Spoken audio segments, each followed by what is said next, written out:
आज हम tri city today के लिए एक एक्सप्लेनर वीडियो तैयार कर रहे हैं जो DMIC-DC से जुड़ी हुई एक महत्वपूर्ण परियोजना से संबंधित है। जैसा कि विदित है, शुक्रवार को प्रदेश सरकार ने के प्रस्ताव को राज्यपाल आनंदीबेन ने मंजूरी दे दी है एक नया नोएडा बनाने को लेकर। यह नया नोएडा गौतम बुद्ध नगर जिले की दादरी तहसील के 20 गांव और बुलंदशहर जिले के सिकंदराबाद तहसील के 60 गांवों को जोड़कर बनाया जा रहा है। इन गांवों की जमीन करीबन 20,000 हेक्टेयर है।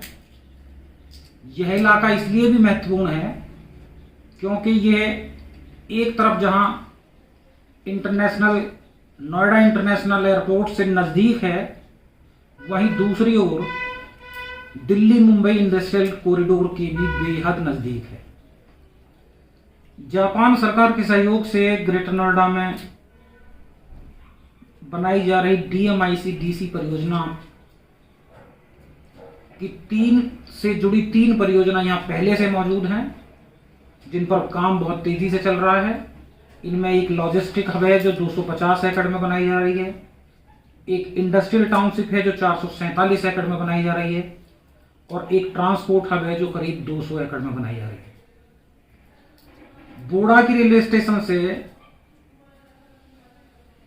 DMIC-DC ट्रैक बन जाने के बाद बोड़ा की स्टेशन से मुंबई के जवाहरलाल बंदरगाह की दूरी सिमटकर मात्र 1504 किलोमीटर रह जाएगी।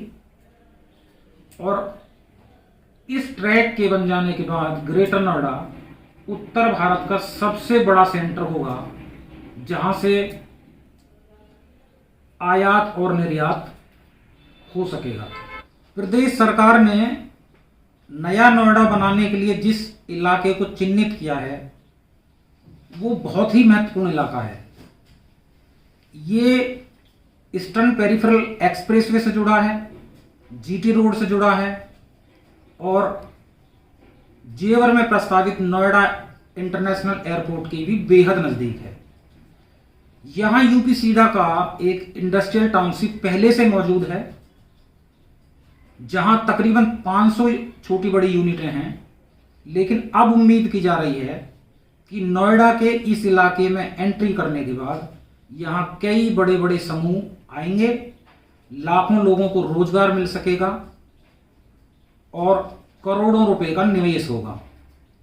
इस इलाके को DMIC-DC का निवेश जोन नाम दिया गया है और उम्मीद की जा रही है कि दादरी तहसील के गांव अंतपुर, फूलपुर, नई बस्ती, कोट, डेरीन, खंडेरा, मिलक, नंगला आदि गांवों से जमीन अधिग्रहण की प्रक्रिया शुरू होगी।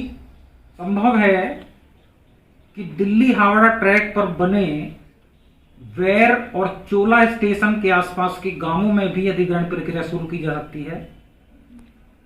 यहां इन स्टेशनों के आसपास के तकरीबन 25 से 30 गांव चिन्हित किए गए हैं। यहां अगर इंडस्ट्री लगाई जाती है तो वो नोएडा इंटरनेशनल से एयरपोर्ट से बेहद नजदीक है। जैसा कि लोगों को पहले से पता है कि जेवर में बनाया जा रहा एयरपोर्ट कार्गो एयरपोर्ट है। यहां भी आयात निर्यात ही किया जाएगा। DMIC-DC और नोएडा इंटरनेशनल एयरपोर्ट, ये दोनों सेंटर आने वाले कुछ दिनों में नोएडा, ग्रेटर नोएडा के लिए बहुत ही महत्वपूर्ण साबित होंगे। यहां ढेरों मल्टीनेशनल कंपनियां आएंगी, लेकिन सबसे बड़ा फायदा जो इस इलाके को होगा वो ये होगा कि यहां हजारों की संख्या में वेयर हाउस बनेंगे। मुंबई बंदरगाह से सामान आएगा, उत्तर प्रदेश, हरियाणा, पंजाब, पश्चिम बंगाल और पूर्वोत्तर राज्यों का तमाम निर्यात किया जाने वाला सामान यहीं से जाएगा, यहीं पैकेजिंग की जाएगी और यहीं लोडिंग अनलोडिंग होगी। DMIC-DC के इस निवेश जोन की कनेक्टिविटी संभवतः देश में सबसे बेहतर है या होने जा रही है। जैसा कि विदित है कि यहाँ ईस्टर्न पेरिफेरल एक्सप्रेसवे है, गंगा एक्सप्रेसवे है, यमुना एक्सप्रेसवे है, नेशनल हाईवे 91 है, जेवर एयरपोर्ट तक बुलेट ट्रेन प्रस्तावित है, मेट्रो ट्रेन प्रस्तावित है, और सबसे महत्वपूर्ण बात, दिल्ली हावड़ा ट्रैक पर बनाया जा रहा ईस्टर्न फ्रेट कॉरिडोर और वेस्टर्न फ्रेट कॉरिडोर भी इसी इलाके में है। वेस्टर्न फ्रेट कॉरिडोर अमृतसर से शुरू होकर कलकत्ता तक जाता है और eastern freight corridor greater Noida के बोड़ाकी से शुरू होकर मुंबई के बंदरगाह तक जाता है। दिल्ली हावड़ा ट्रैक के बाद ग्रेटर नोएडा जहां भी दादरी की चिठैरा और बादलपुर गांव तक एंट्री कर चुका था, वह अब सिकंदराबाद गुलावटी रोड और वेर चोला रेलवे स्टेशन से भी आगे निकल जाएगा। यह परियोजना जहां नोएडा ग्रेटर नोएडा के लिए महत्वपूर्ण है, उससे कहीं ज्यादा यह बुलंदशहर के लिए महत्वपूर्ण है, क्योंकि बुलंदशहर के गांव अभी तक नोएडा, जो कि विकास के मामले में मानक तय कर चुका है, उससे काफी पिछड़ा हुआ था। अब उम्मीद की जा रही है कि इस इलाके में जल्द ही अंतर्राष्ट्रीय विकास के मानकों पर आधारित एक टाउनशिप लोगों को देखने को मिलेगी। अब सवाल यह उठता है कि यह परियोजना कागजों में तो शुरू हो गई है, लेकिन धरातल पर वास्तव में कब उतरेगी, इसमें कितना वक्त लगेगा, इसके बारे में अभी कुछ भी कहना जल्दबाजी होगी। जैसे नोएडा की स्थापना को तकरीबन 43 साल हो चुके हैं और ग्रेटर नोएडा की स्थापना को 30 साल हो चुके हैं।